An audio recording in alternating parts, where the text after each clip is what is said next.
Hello students, welcome back to our channel Stematics tutorial. In today's video, we are going to discuss semester 3 statistics topics unit wise. The name of the paper is statistical methods. You will be having the statistical method topics parts wise.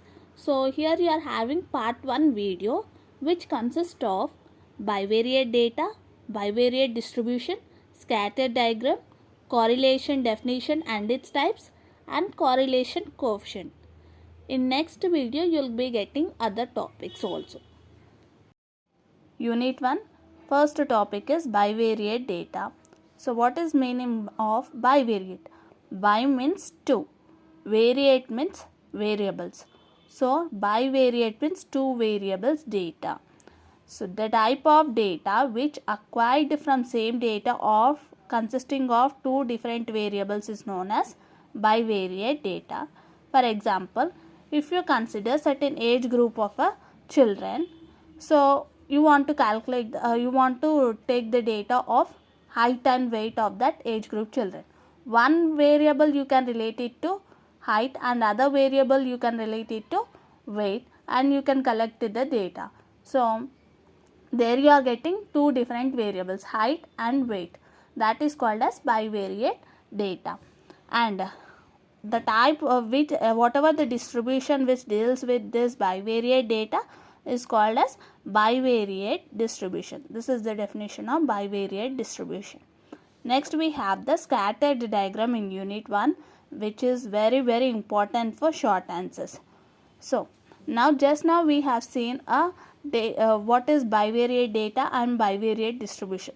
So bivariate data means what? Two variables data.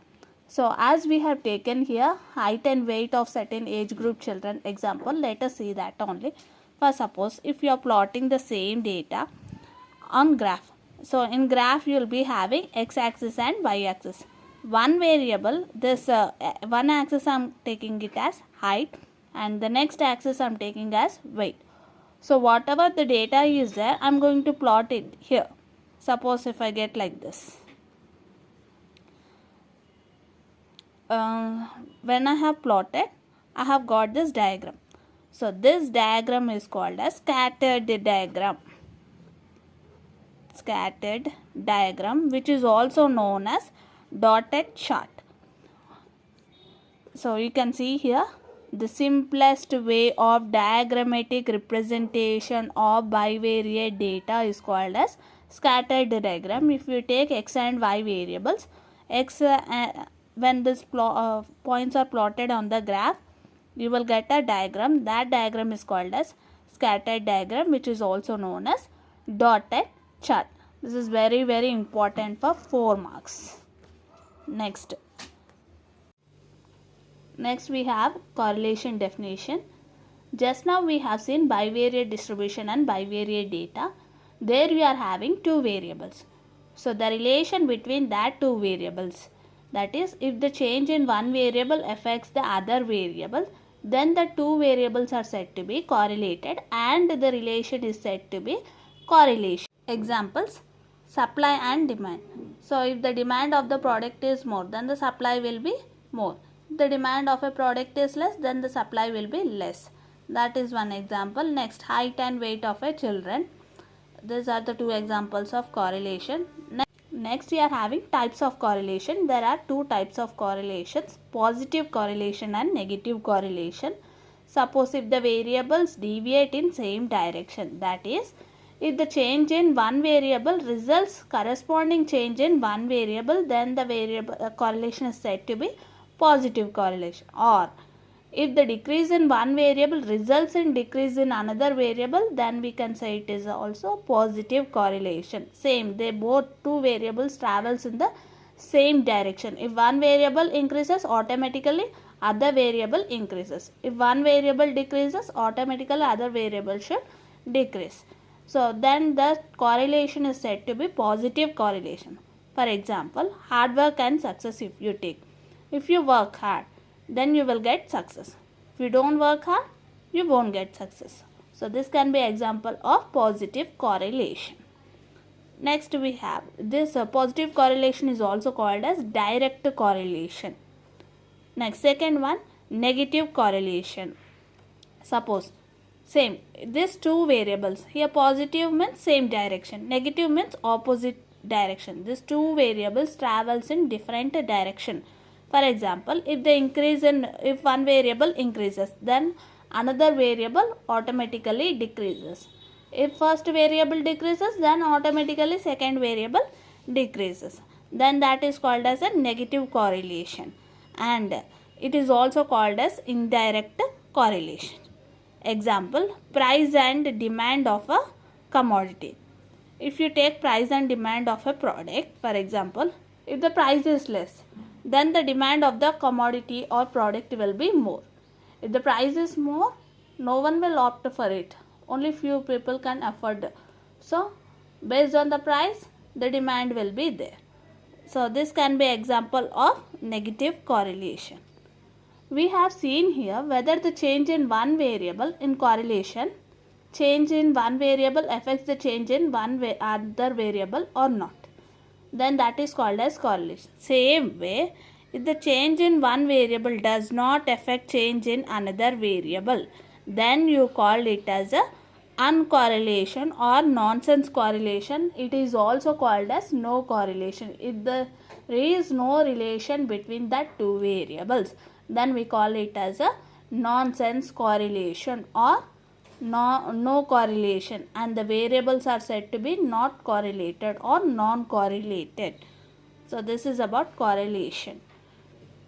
Next we have curl Pearson's correlation coefficient. We have seen what is a correlation, and to denote it we have a formula, correlation coefficient. To denote the correlation coefficient we have a formula, and the person who developed this correlation coefficient is curl Pearson. That's why we call the correlation coefficient as curl Pearson correlation coefficient. So curl Pearson correlation coefficient is denoted by r of x comma y or r suffix xy, and it is defined as r of x comma y equal to covariance of x comma y divided by sigma x sigma y, where covariance formula is given by 1 by n summation I equal to 1 to n xi minus x bar into yi minus y bar. If you solve this, you are going to get this formula 1 by n summation I equal to 1 to n xi yi minus x bar y bar. So you can use in problems, you can use any one of this formula. Next you have sigma x, where sigma x was standard deviation of the variable x and standard deviation of variable y is sigma y. Sigma x can be root of 1 by n summation I equal to 1 to n xi minus x bar whole square. So same way, if you solve the first formula, you are going to get the second formula. Any of these two formulas you can use in problems. Next, sigma y equal to under root of 1 by n summation yi minus y bar whole square, or root of 1 by n summation yi square minus y bar square. So in problem, suppose if you are taking the first formula, take sigma x, sigma y and covariance formulas as first one only. Otherwise, if you want to take the second one, then take all the formulas of second one only. Not only in the form of summation, you also have these formulas in terms of expectation also. Let us see that formulas. Covariance of x comma y equal to expectation of x minus expectation of x into y minus expectation of y. This is the expectation formula of covariance. Next we have standard deviation formulas. Standard deviation formulas are obtained from variance.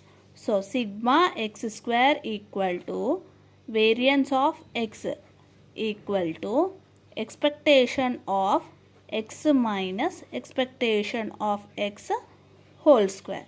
This is the variance of x variable, and sigma y square equal to variance of y equal to expectation of y minus expectation of y whole square. If you want to get from this the standard deviation formulas, you have to apply the root over it, root over variance. So standard deviation is the square root of variance, that you all know. So these are the three different formulas we have for covariance and standard deviations. Hope you like the video. Please do subscribe, like and share the video. Thank you for watching.